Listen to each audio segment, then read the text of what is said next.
Hey everybody, maybe a day late and a dollar short, but I wanted to give you a chance to see how we do the CO2 switch out. This one's not ready to be switched out yet. You get this indicator on the left over here that tells you kind of how much is hanging out in there, and it's still got plenty. And after you've dealt with these for a while, you can lift them up like that and kind of tell that there's still compressed carbon dioxide in there. But you'll know when the beer stops flowing or it starts to trickle out that you're missing pressure. Now, hard to see today because it's so sweaty and nasty. But this thing's sitting on, what's that, 12 psi, 12 pounds per square inch. I prefer to run this system here in Heath at 14 pounds, okay? But wiggling it one way or the other is totally acceptable. A common misconception is that when you have foamy beer coming out is that the pressure is up too high, and that's not true. Lack of pressure allows for there to be slack in the line, and that lets the beer foam up in the line.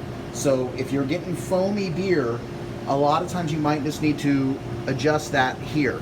And so on this dial, you can see there's a plus and a minus. So if I want more pressure, whoop, there we go. And often, yep, you'll even see that needle react in real time, okay? Same thing happens the other way. So that's easy enough. Now, to switch this thing out, first, righty-tighty. You gotta close this thing. And then these things always have a wrench, or should always have a wrench built onto them. If they don't, somebody really screwed you over, okay? So, once you have that wrench around this nut,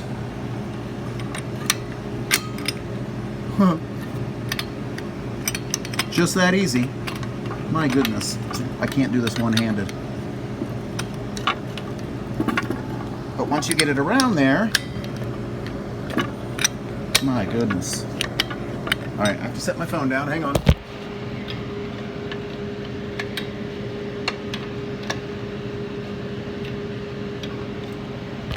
Okay, I got it back on. Worth noting that this wrench is actually on backwards. So, now to get this off, it's lefty-loosey.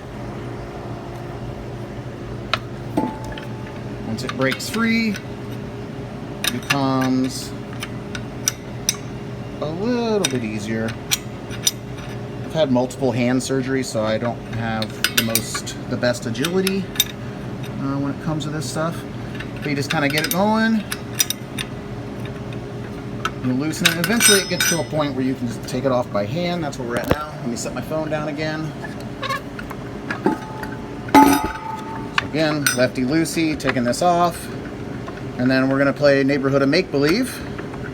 And we're going to pretend that I took this out, whoop, and I brought in a fresh one. Fresh one's easy.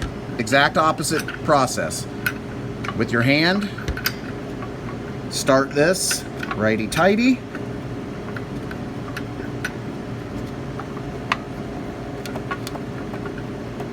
Get it as tight as you can.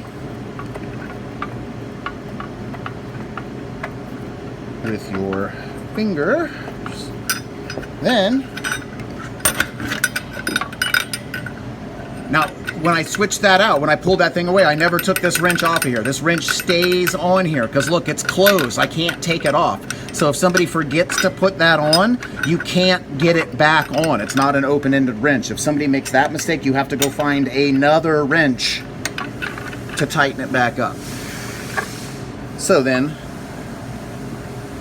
notice that with my left hand, I'm trying to keep this thing facing up so that we can read it and monitor the level of CO2. And then you get it on there and you just push it down as hard as you can. Let that thing hang free. Then open this back up, lefty-loosey. So loosening it opens. Now the CO2 is flowing through here, through the pressure gauges, and into all of the kegs, keeping them nice and pressurized perfectly at, again, 13 is the lucky number, and that's the prime way to do it. Hopefully this video wasn't too dizzying. It's hard to do one-handed, but just wanted to give you guys a heads up. Thank you.